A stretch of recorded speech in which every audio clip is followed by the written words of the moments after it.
మహాలక్ష్మి నా మీద కోపాన్ని నీ మీద కూడా చూపించి నిన్నిరికించింది. ఇదంతా తాత్కాలికం అత్తమ్మా. ఇదసలు ఇబ్బందే కాదు. పోలీసోడి కూతురయ్యుండి పోలీస్ స్టేషన్కి భయపడతానా? ఇంట్లో ఎప్పుడు నా గురించే ఆలోచిస్తూ నా విషయాలే మాట్లాడేదానివి. అదంతా మహాలక్ష్మి మనసులో పెట్టుకుంది. తన వల్ల నేను పడ్డ కష్టాలు చాలా ఉన్నట్టు ఇప్పుడు నిన్ను బాధ పెడుతోంది. ఆవిడింకా ఏం చేస్తుందో చేయనివ్వండి అత్తమ్మా. చెడు గురించి శత్రువు గురించి మనకి ఎంత ఎక్కువ తెలిస్తే అంత ఈజీగా పోరాడొచ్చు. ఈ పరిస్థితుల్లో కూడా ఈ ధైర్యం ఏంటి సీత?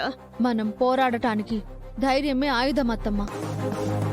తప్పుల మీద తప్పులు చేస్తున్న ఆవిడకే అంత ధైర్యం ఉంటే ఆ తప్పుల్ని ఎదుర్కోవాల్సిన మనం ఇంకెంత ధైర్యంగా ఉండాలి? మహాలక్ష్మికి ఇప్పుడు డబ్బు పలుకుబడి ఉన్నాయి సీత, మన దగ్గరే ఉన్నాయి. న్యాయం ధర్మం మన వైపు ఉన్నాయత్తమ్మా. ఆవిడ దగ్గర ఏముందో అదంతా మీరిచ్చింది. అందుకు కృతజ్ఞతగా ఉండాల్సింది పోయి మీ చావుని కోరుకుంటున్న ఆ కిరాతకురాల్ని మనం వదలకూడదు.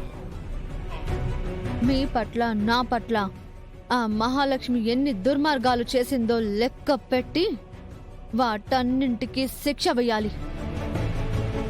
మహాలక్ష్మి ప్రతిక్షణం భయంతో వణికిపోవాలి. చేసిన తప్పులని ఒప్పుకొని మీ కాళ్ల మీద పడి క్షమాపణ కోరాలి. అప్పటి వరకు నా పోరాటం ఆపను. అవన్నీ చెయ్యాలంటే ముందు మనం ఇక్కడి నుంచి బయటపడాలి కదా సీత. మహాలక్ష్మి తప్పుడు కేసులు పెట్టి మనల్ని పకడ్బందీగా ఇరికించింది. వెళితే ఏదో ఒక దారి దొరుకుతుందత్తమ్మా. ఎలా బయటపడాలో ఆలోచిద్దాం. నువ్విక్కడున్నావు, అక్కడ నీ గురించి రామ్ ఏమనుకుంటున్నాడు?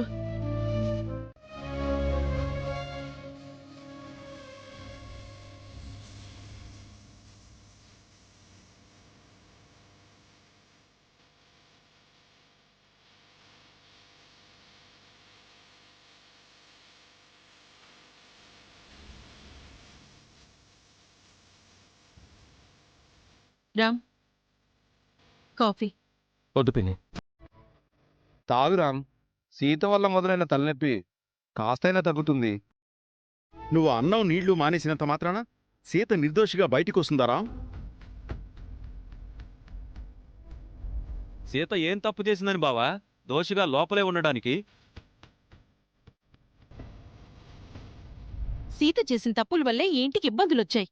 కోడలుగా కామ్గా ఉండకుండా ఈ ఇంటికి కొరివి పెట్టి పరువు తీసింది. సీత అంత కాని పని ఏం చేసింది చెల్లాయ్? సీత మొదట్నుంచి అన్ని తప్పులే చేసింది. మహావదిన పెద్ద మనసుతో క్షమిస్తూ వచ్చింది. కాని టీచర్ విషయంలో సీత చేసింది క్షమించరాని తప్పు. అవునరా, ఎవరో ముక్కు మొహం తెలియని ఆవిడ్ని తీసుకొచ్చి మీ అమ్మ అని మనల్ని నమ్మించబోయింది. అందుకోసం డాక్టర్కి డబ్బులిచ్చి ఫేక్ DNA సర్టిఫికేట్ చూపించింది. సీత అలా చేసిందంటే నువ్వు నమ్ముతున్నావా రామ్? సీత ఎలాంటిదో నీకు తెలీదా? రామ్కేంటి, మాక్కూడా బాగా తెలుసు. పోలీసుల కళ్ళు కప్పి పారిపోయిన నిందితురాల్ని తన వ్యాన్లో పెట్టుకుంది. ఆ విషయం మనకెవరికీ చెప్పలేదు. కనీసం రాముకు కూడా చెప్పలేదు. నువ్వంటే సీతకి అంత గౌరవం రామ్. కుటుంబ పరువు గురించి తను అస్సలు ఆలోచించలేదు. ఒక అంతకురాల్ని వెనకేసుకొచ్చి అరెస్ట్ అయ్యి మన పరువుని బజారుకీడ్చింది. అప్పటికీ మీ పిన్ని చెప్తూనే ఉంది కదరా ఆ టీచర్ని నమ్మొద్దు అని. అయినా సీత గుడ్డిగా నమ్మింది. ఇంకా ఆవిడ్నే సపోర్ట్ చేస్తోంది. సీత టీచర్ గారి వైపు అంత బలంగా నిలబడింది అంటే తన నమ్మకంలో నిజం ఉండే ఉంటుంది బావా. సీత గుడ్డిగా ఏ పని చేయదు. ఎందుకు చేయదన్నయ్యా? కళ్ళద్దాలు లేకపోతే తనకు చూపే సరిగ్గా కనిపించదు. తనది గుడ్డి నమ్మకం కాక ఇంకేంటి? తన పంతం నెగ్గాలని కాకపోతే సీత నమ్మకంలో ఎంత మాత్రం నిజం లేదు. మొండిగా వెళ్తుంది. అవునరా, ఆ విద్యాదేవి మీ అమ్మను చంపిన హంతకురాలని మీ పిన్ని సాక్ష్యాధారాలతో సహా నిరూపించింది. అయినా ఆ సీత పక్కన పెట్టి ఆ విద్యాదేవి మీ అమ్మ సుమతని సీత తప్పుడు DNA రిపోర్ట్తో మనల్ని నమ్మించింది. సీతకు అంత పట్టుదలెందుకు? మీ పిన్నిపై అంత కోపం ఎందుకు? సీత చేసినవి చేస్తున్నవి చూస్తుంటే నాకు ఇబ్బందిగానే ఉంది డాడీ.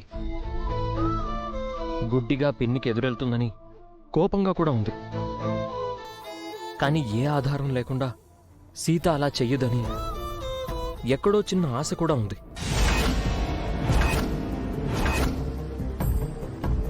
నువ్వు ఆలోచిస్తుంది నిజమల్లుడు. సీత ఎప్పుడు అబద్ధాల వెంట పడదు, ఆధారాలు లేని నిజాలను తలకెత్తుకోదు. విద్యాదేవి గారు మీ అమ్మే అని సీత బలంగా నమ్మింది కాబట్టే ఆవిడ తరపున పోరాడుతుంది. సీతకు ఆ విద్యాదేవికి సపోర్టుగా మాట్లాడకు చలపతి. సీత నిన్నగాక మొన్నొచ్చింది. మహా నీ తోడబుట్టిన చెల్లెలు, నేను తాళి కట్టిన భార్య. మనం మహా మాటల్ని నమ్మాలా, లేక దారిన పోయి ఆ విద్యాదేవి సుమతని నమ్మిన సీతను నమ్మాలా? సీత కూడా పరాయిది కాదు బావా, స్వయాన నీ మేనకోడలు. సుమతక్క తోడబొట్టిన అన్నయ్య కూతురు. ఎవరో తన మేనత్తని నిరూపించుకోవాల్సిన అవసరం సీతకే ఉంది. సీత ఎప్పుడు ఏం ఆలోచిస్తుందో ఎవరికీ తెలీదన్నయ్యా. కొన్ని విషయాల్లో తను మొండిది. తను పట్టిన కుందేలికి మూడే కాళ్ళంటుంది. సీత వల్ల మన అందరం ఇబ్బంది పడుతున్నాం రామ్. ఈ ఇంటి పరువు పోతుంది. ఈ విషయం మీడియాకు తెలిస్తే మనం తలెత్తుకోలేం. నీ భార్య గురించి ఏం చేస్తావో నువ్వే ఆలోచించుకోరా. నీ అమ్మ పోయాక మహా ఈ ఇంటి బరువు బాధ్యతలు తన మీద వేసుకుంది. మన పరువు గౌరవాన్ని పెంచింది. మన కోసం తన జీవితాన్నే త్యాగం చేసింది.